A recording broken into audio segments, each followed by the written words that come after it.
Hey guys, and welcome back to the JTO channel. And this is your match review of Zenit 3. St. Petersburg 3, Chelsea 3. For the neutral, what a game. For us, what a terrible game. We bottle it in the last minute of the game with a brilliant goal from their player. Nearly into the top corner. I'm not going to blame Kepa for that because he had a really good game today, one of our best players.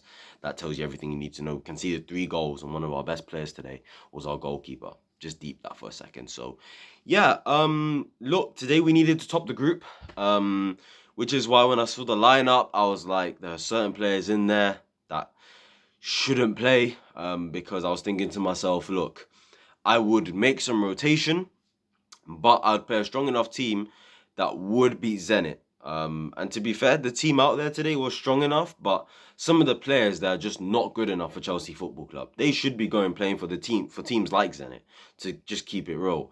And yeah, 3-3 draw. Let's just get into the lineup. If you do enjoy this video, please like, comment, subscribe, turn on post notifications, follow my social media down below. And yeah, let's get into it. So obviously the lineup came out.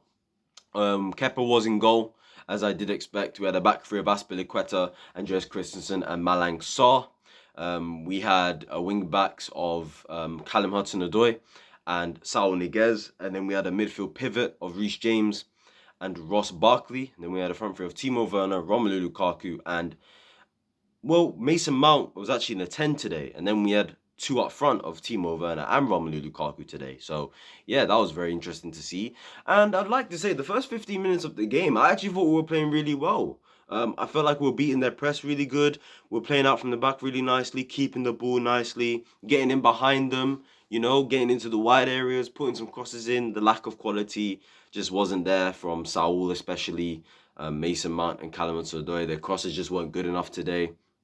But obviously, within the first 90 seconds of the game, Ross Barkley puts a corner in, Andreas Christensen flicks it on, Timo Werner gets in on a tap-in, and 1-0 Chelsea. And brilliant start, perfect start. You're hoping to yourself now, let's continue. Let's get a couple goals in, maybe at half-time. We can change it up. Mason Mount, Reece James go after saving for the weekend, and they both ended up playing 90 minutes, which is very annoying because players in this team just didn't want to do their job today.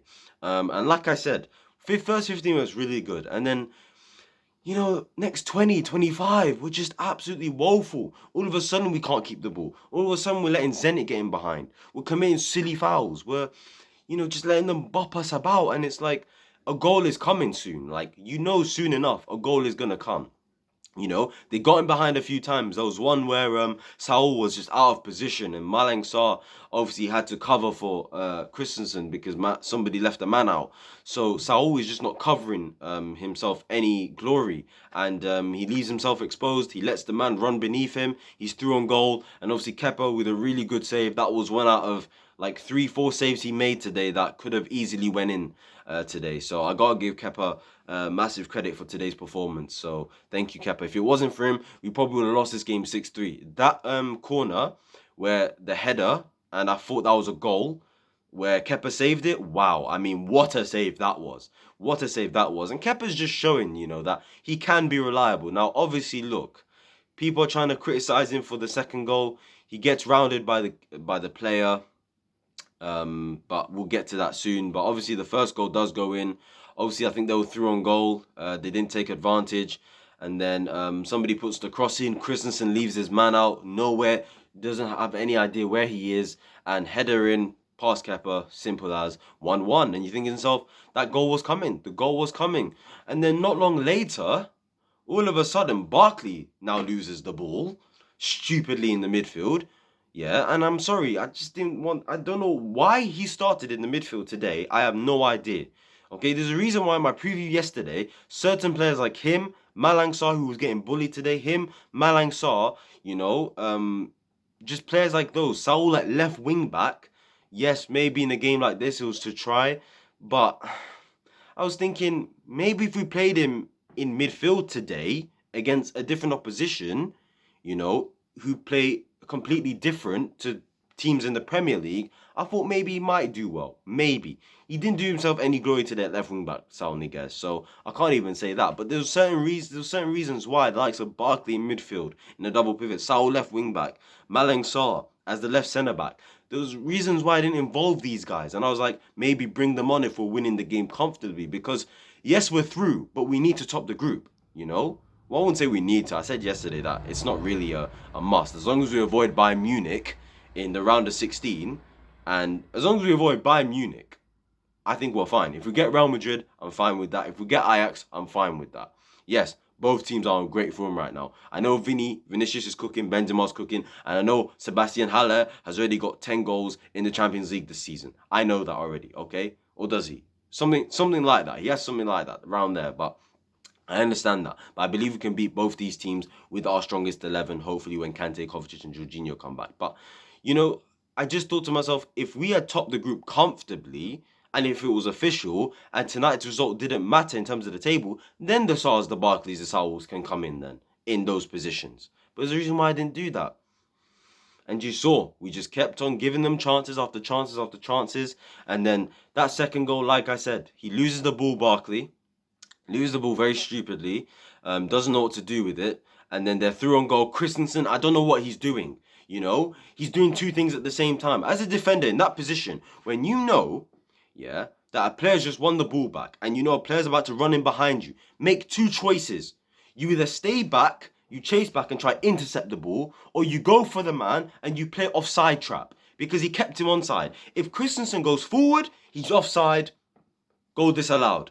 If he decides to track back a bit and intercept it, cool, fine. Make your mind up. He was doing this, he was doing that. Now, what are you doing?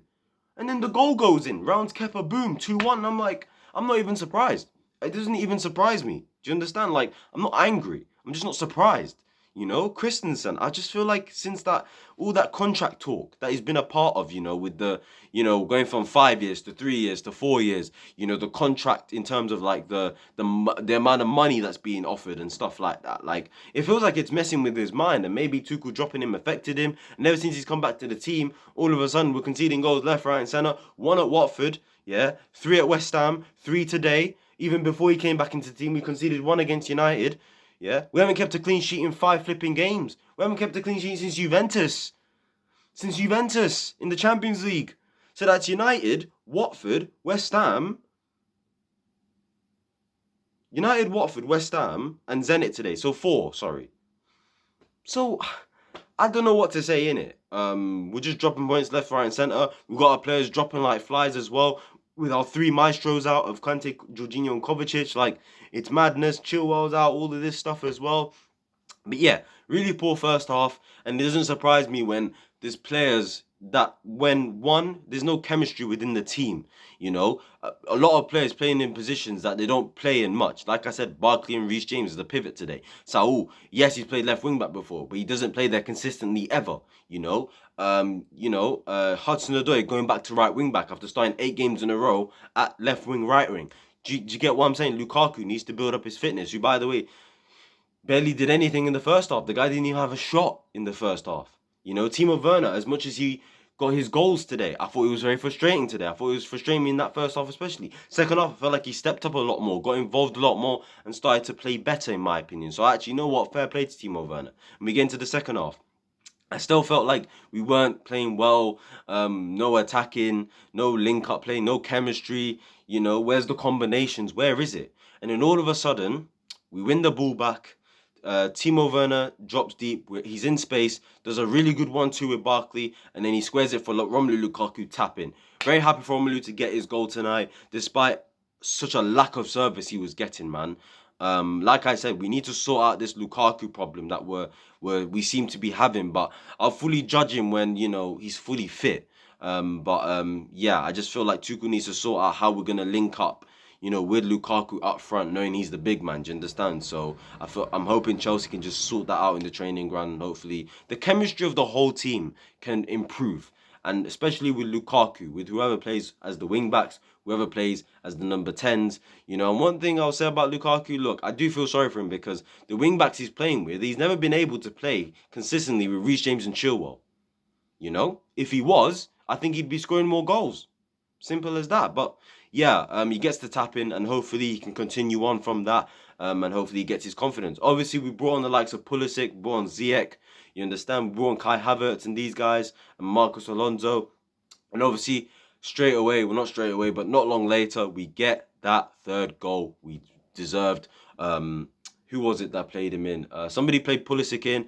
Really good first touch. Then a brilliant 1-2 with Hakim Ziyech. He gets it back, gives it to Timo Werner. Timo Werner shifts his man, cuts in, shoots.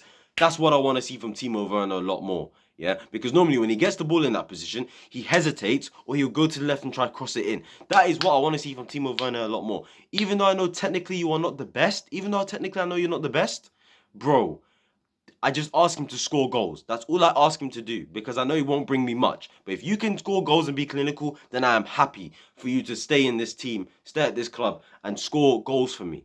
Okay? Because he doesn't do that enough. Get the ball, shift in, cut in, shoot. That was a good goal from him. If he does that a lot more, then we can cook in it with him. So, yeah, really happy for him. And then obviously, just as you think we're going to get through it, nope, nope, nope, nope. What I found interesting was after the subs came in, Reece James was pretty much playing in midfield on his own since Barkley came off because Ziyech was playing like in the 10, and then we had Lukaku up front at one point, or now Kai Havertz, and then we had Mason, and then we had Timo Werner on the right and the left, and then we obviously had the wing backs, and Reece James was just all on his own in the midfield, and I feel like that's why we conceded the third goal. Obviously, the ball from Zenit, Christensen loses his aerial duel again, and then the cross comes in, Malangsar heads it out, and then all of a sudden, there's the space for two players. One of them gets it, volleys it into the top corner. Kepa could have done better, but like I said, I'm not going to completely blame Kepa for today. The defense, Christensen, the midfield have a lot of blame today. And yeah, just find it interesting that we conceded 3 today, but at the same time, it doesn't surprise me, does it? So yeah, that's it really, guys. Tell me your thoughts down below. I did feel like, shout out Kepa. Shout out Werner for the second half. Shout out Reece James in midfield. Considering most of the time he was on his own, I felt like he did play well today. And yeah, just shout out those players. For me, they were good tonight. And probably the 3 best players on the field for Chelsea Football Club. Found it interesting how Tuchel today, from the beginning, played like a 3-4-1-2. And then as subs went in, it was like a 3 at the back, and then we had the 2 wing backs, and then we had Reece James on his own, and then we had like a front 4 with Ziyech, Mason Mount, Timo Werner, and Kai Havertz in the end. I thought that was a very interesting, dynamic way of playing. So it shows Tuchel is flexible and stuff like that. Did it work? Don't know if it did because we drew the game, but yeah, like, comment, subscribe, turn those post notifications. See you at my player ratings video, guys, and yeah, tell me your thoughts down below on the game. I'll see you guys in the player ratings video. Peace.